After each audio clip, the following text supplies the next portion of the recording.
నమస్తే, welcome to KK news. నేను శ్రీదేవి. జన సైనికులకు వైసీపీ పూనకాలు తెప్పిస్తోంది. ఎన్నికల వేళ అనవసరంగా వారిని రెచ్చగొట్టేందుకు ప్రయత్నిస్తోంది. అది అంతిమంగా ఆ పార్టీకే నష్టం.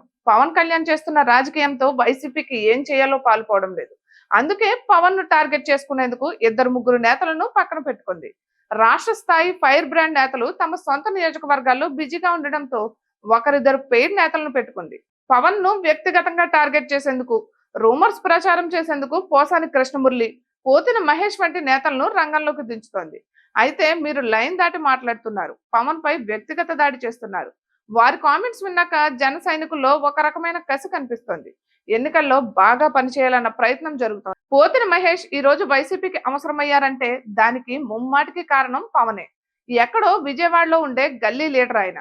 జనసేనలో పోటీకి అవకాశం ఇచ్చి గత 5 ఏళ్లుగా విజయవాడ నగర బాధ్యతలు అప్పగించడంలో ఆయన స్టేట్ లీడర్ అయ్యారు.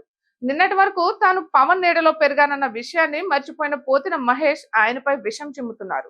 తాను జనసేనకు అన్యాయం చేస్తే కొబ్బరి బొండాల కత్తితో నరకాలని పోతిన మహేష్ కామెంట్స్ చేశారు. ఇప్పుడు అదే పోతిన మహేష్ పవన్ పై అనుచిత వ్యాఖ్యలు చేస్తుండడాన్ని జన సైనికులు జీర్ణించుకోలేకపోతున్నారు. పవన్ పై వ్యక్తిగత కామెంట్స్ తో వైసీపీకి ఎటువంటి ప్రయోజనం లేదు. పైగా ఈ కామెంట్స్ ప్రజల్లో అసహనానికి కారణమవుతున్నాయి. సాధారణంగా పోసాని కృష్ణమురళి కానీ, పోతిన మహేష్ కానీ మీడియా ముందు చేసే వ్యాఖ్యలు ఒక మాదిరిగా ఉండవు. అవి పవన్ కళ్యాణ్ ఫ్యాన్స్, జనసేన అభిమాన ఓటర్లతో పాటు తటస్థుల్లో కూడా ప్రభావం చూపుతాయి.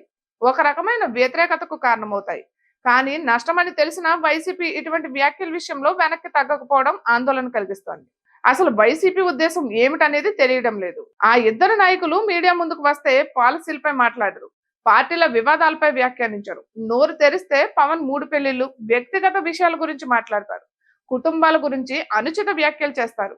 అయితే ఇవి ప్రతికూల ఫలితాలు ఇస్తాయని వైసీపీ శ్రేణులు ఆందోళన చెందుతున్నారు. కానీ పెద్దలకు ఇంపైన వ్యవహారం కావడంతో తాము ఏమీ అనలేక నిస్సహాయంగా ఉండిపోవాల్సి వస్తోంది. ఇటువంటి మరెన్నో వీడియోస్ కోసం కేకే న్యూస్ తెలుగు ఛానల్ ని సబ్స్క్రైబ్ చేసుకోండి.